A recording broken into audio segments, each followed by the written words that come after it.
Why the Jeep Gladiator will never be number one.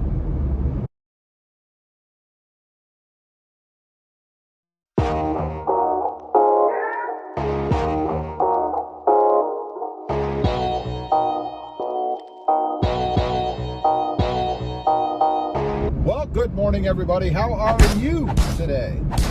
A little bit saddened here, to be quite honest. And that's because I don't think the Jeep Gladiator will ever be number one. And it's for some really crazy reasons, I think. First of all, let me start off by saying that I really do love the Jeep Gladiator. It is, as I've mentioned before, probably one of my top three, I'd say, most favorite vehicles that I've ever had. Love the truck, love everything about it.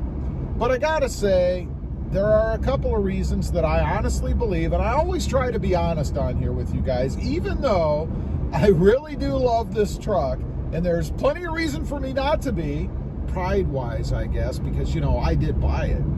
But there are a couple of reasons why it won't be number one. First, I think, is, and they kind of tie together, really. But first, I think, is perception. You know, almost anybody that you ask that knows anything about vehicles or follows vehicles at all, particularly trucks now, will tell you that the Jeep as a brand is not a reliable brand, that it's not quality built, that if you buy a Jeep, you're going to have problems with it sooner or later. And I gotta say, from my own experience, and I know, first of all, there are those out there who haven't had any troubles, and kudos to you guys and gals, and I'm very happy that you're not. But I can't say that I'm in that group. You know, I've had a few gremlins, a few things with the Gladiator right off the bat, right out of the box, right? I mean, I had the black radio screen, I had the check engine light, I had the auto stop, you know, malfunction, warning light, whatever. So it's rather disheartening for me. Again, because I really love the truck, right? I mean, I know it's a first-year model, and I know, at least mine is, and I know that people say, well, you should never buy a first year because you're going to have troubles. Well, I guess that's holding true on my part. But I think the perception that people have about the Gladiator and the Jeep as a whole kind of holds some people back. You know, when they're out there and they're in the market and they're looking at the Ford or the Chevy or the Nissan, or even the Tacoma, by the way, is the number one, I think, still rated vehicle, even though they've taken a few dings recently as to their reliability and quality. But still, they're the more so the top dogs, I think. I think people are less apprehensive about buying one of those brands over the Jeep brand, only because, again, of its perception of having poor quality and issues and problems that are going to come up. So I think that's the first reason, is just public perception of what the Jeep brand is. And unfortunately, or not, I guess, the Jeep Gladiator obviously falls into that category because it is a Jeep. Secondly, is the real world, in my case anyway, experience with Jeep reliability and Jeep quality. Now, let me tell you first off, it has not left me stranded. I haven't had any issues as far as that goes. You know, we took this trip on a long distance journey from South Texas, extreme South Texas, to, I don't know, mid to northern mid Colorado, a 19-hour drive, and I didn't have any issues. Matter of fact, on that trip, I didn't even have the ever-present stop-start malfunction light come on, which I was hopeful. You know, I was really hopeful then that meant that, you know, whatever gremlin there was kind of worked itself out. Maybe it was just a glitch and I wouldn't see it again. But when we got back, about a week later, not long, I did have both things happen again, and that is the check engine light and the auto stop.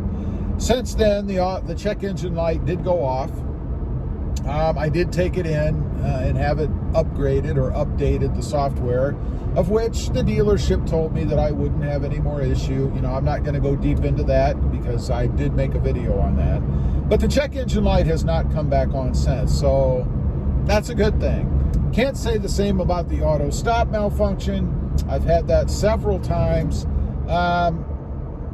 Luckily, not recently, though. The last time was probably about 4 or 5 days ago, and it has not come on again since, but I look for it to happen every time. It seems to be intermittent, where the light will come on, you turn the Jeep off, and the light's off, and then it comes back on again later, you know, that kind of thing. A gremlin. So I think maybe deservedly so, Jeep does get a ding when it comes to quality or reliability, because I've experienced it myself.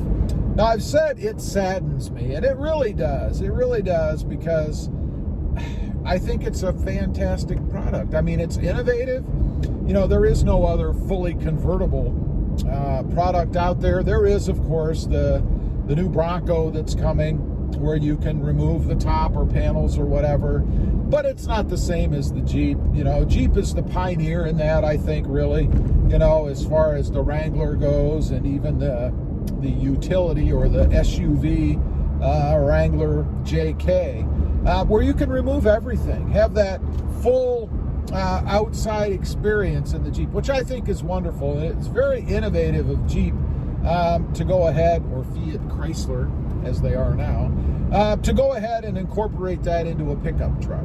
Which, by the way, I did read recently that the main reason that Jeep went ahead and set up the Gladiator, or came out with the Gladiator, was because they felt that people that were interested in the Wrangler also wanted a truck, and they were losing sales because they didn't offer both. They wanted to be able to marry the two together to capture sales of pickup trucks and those that also wanted a Jeep. So that's the real motivation as to why Jeep came out with a Gladiator.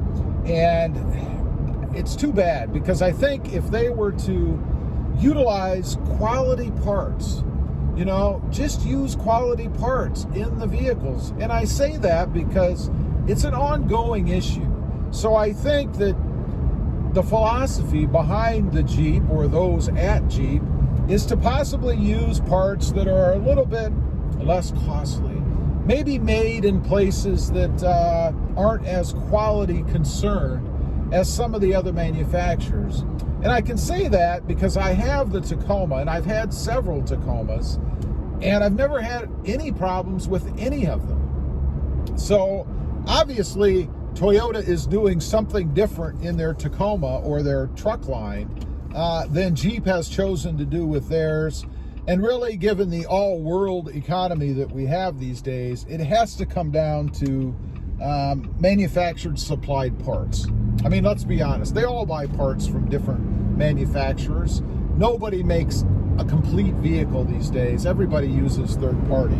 So I think that Jeep has just chosen to maybe use other sources that unfortunately aren't as reliable as some of the other manufacturers do. So anyway, I just wanted to get on here, and again, it really does sadden me that I don't think that the Jeep Gladiator is ever going to be number one unless they change their philosophy and upgrade or improve their philosophy on quality and the parts that they use, so that that perception changes, and that people don't think first off when you mention Jeep that it has quality or reliability issues.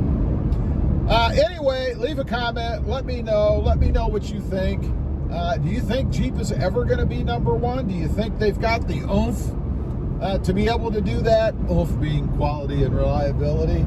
I'd be curious to know what you think.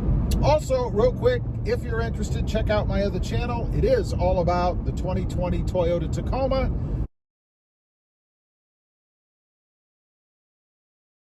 Don't forget to click that notification bell so that you don't miss out on any upcoming videos. And do me a favor, smash that subscribe button on the way out. Thanks for watching. Stay safe out there.